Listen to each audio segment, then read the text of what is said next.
Hello, this is Zachary May again, part two, finishing up the last bit of my final project for Music Business 101.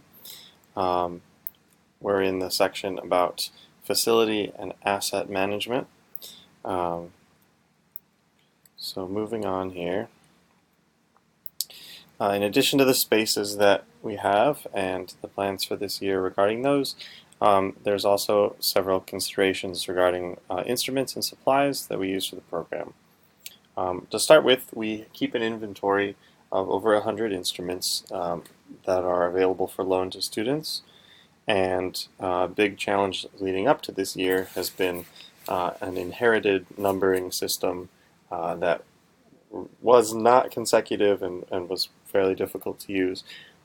So at the end of last year, looking forward to this year, we renumbered all of the instruments in our inventory. They're now consecutive for each violin and each viola, each cello, each bass. And that's going to allow us to keep a spreadsheet of student instrument loans that's going to be much more logical and user-friendly. It'll make it easier for us to get an instrument into every student's hand who needs one, so that our expectations can be higher for students to actually be able to practice at home and to be able to advance more rapidly in the class. For the coming year, we do need to order some more shoulder rests and bows, and especially some more cases for cellos and basses so that those instruments can go home easily as well. That's just filling some gaps so that every student has an instrument that works well, a case to go with it, and a bow, and all of the accessories they're going to need. In addition to this, in order to make sure that our inventory lasts well into the future, based on some observations from past years, I'm going to emphasize instrument maintenance in the curriculum for all of our courses. Make sure to spend some time at the beginning of the year with each class, showing exactly how they should be taking care of their instruments. These are things they learned several years earlier, but bad habits can develop, so we're going to make sure everyone's taking care of them, unpacking and packing things properly, and maintaining their instruments well. And then in one other area of our facility and asset management, my student leaders have identified that something that would be helpful would be to have more visuals in the classroom, and those that are most helpful to reinforce concepts that we talk about a lot in class. So we're going to be making some color laminated posters of common bowing styles with definitions, common vocabulary in Italian and German, and some languages that come up quite often in an orchestra classroom. So those are available for reference around the room.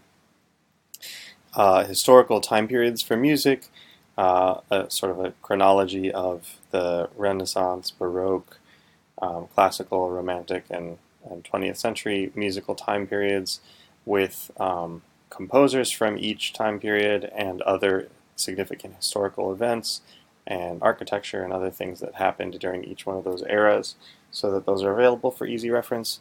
And lastly, general announcements with concert dates and any upcoming events, so that those are highly visible in the classroom. So that's a matter of us taking care that our facility meets the needs of students by having both the instruments and those visuals available, and then also in ordering, we built into that office supply budget some room for having access to a laminator and colored paper and the things we need to make all that happen. So for my summary, in one key takeaway that I have from this class as a whole, it's that from our first unit about marketing, just how much thought it took to really try and distill what the program's value is into something as focused and simple as a vision statement or a motto. That's the basis for marketing the program well, and I think that's also the basis of being able to communicate clearly to my students what the value of the class is. So I saw that as being really central. Um, and so the key takeaway for me is that if I can say in only a few words to my students with conviction exactly what's most important about the program, then that's going to reinforce the course content with students. That's going to foster more support and involvement from parents. It's going to lead to effective fundraising efforts, and that's also going to support the work of maintaining the facilities and the assets and kind of every area of the class. I've been workshopping several vision statements, and I'm going to bring my student leaders on board with that process as well. But already just that process of very deep thought about what is relevant about our program to students and to the community, and what's timely about it, what's special about our program. One is that it's a really accomplished classical music program in a town that has a very diverse population, and it's got a rich tradition. And another really relevant and timely element is that we have a mariachi band that reflects it's a product of the whole music program from 4 through 12, and it also reflects the diversity of our community well, and it's very unique in New York State. We're the only one, as I've mentioned before, that have one of those mariachi bands at a public high school in our state. So working with students and on my own, I hope to distill that down and let that be the guide through strengthening my program in all of those other areas. So this has been my my final project for Music Business Business 101 for the music director.